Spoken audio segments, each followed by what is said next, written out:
il finit par rattraper James qui s'est arrêté près d'un passage à niveau. Des enfants se sont rassemblés autour de lui et poussent des cris de joie. Diesel vient alors s'arrêter juste derrière lui, avec ses fleurs et ses pommes. Mais encore une fois, personne ne le remarque. Il a toujours l'impression d'être invisible. Je pensais que mes fleurs et mes pommes rouges seraient aussi intéressantes que les petits cochons de James. Mais personne ne vient applaudir ou crier. Tandis que James redémarre fièrement, Diesel met le cap sur le marché, à contre-cœur. Après avoir livré les fleurs et les pommes, sur le chemin du retour, il doit passer près de la ferme des trotteurs. Et là, qu'est-ce qu'il voit devant lui? Le wagon de James avec les petits cochons. Une troisième idée fuse alors dans son moteur, pire que les deux autres. Et si j'emmenais les cochons de James voir les enfants, là je suis sûr de me faire applaudir.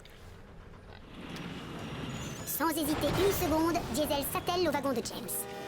Puis, il redémarre à fond les wagons avant que quelqu'un ne lui interdise de partir avec les cochons. 10 minutes plus tard, le voilà qui arrive à l'école. Il aperçoit des enfants qui sont debout dans la cour. Nom d'un moteur, je suis sûr qu'ils sont là exprès pour moi. Mais les enfants n'ont pas l'air d'être particulièrement joyeux. Au contraire même. La pluie a commencé à tomber et ils sont trempés. Regardez comme ils sont inquiets. Bon sang de foi, les enfants n'ont pas du tout envie de voir des petits cochons. Ils veulent un nouveau toit pour leur école. Et c'est la catastrophe. Le gros contrôleur arrive avec Thomas et à voir sa tête, on devine qu'il est très en colère. Diesel, qu'est-ce que tu fabriques avec ces petits cochons? Et au fait, où sont les tuiles pour le toit de l'école? Diesel comprend qu'il a fait une grosse bêtise. Excusez-moi, chef, j'ai été vraiment stupide. J'ai emprunté les petits cochons parce que je voulais que les enfants m'admirent.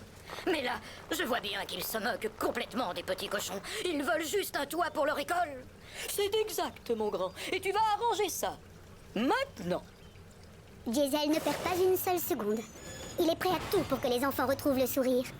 Du coup, il appuie à fond sur l'accélérateur. Sa nouvelle priorité, c'est réparer ses bêtises. Il a déçu son chef et les enfants, mais ça ne se reproduira plus. Il sait quoi faire pour se racheter. Je dois retourner à l'école avec les tuiles en ardoise avant qu'il ne pleuve à nouveau.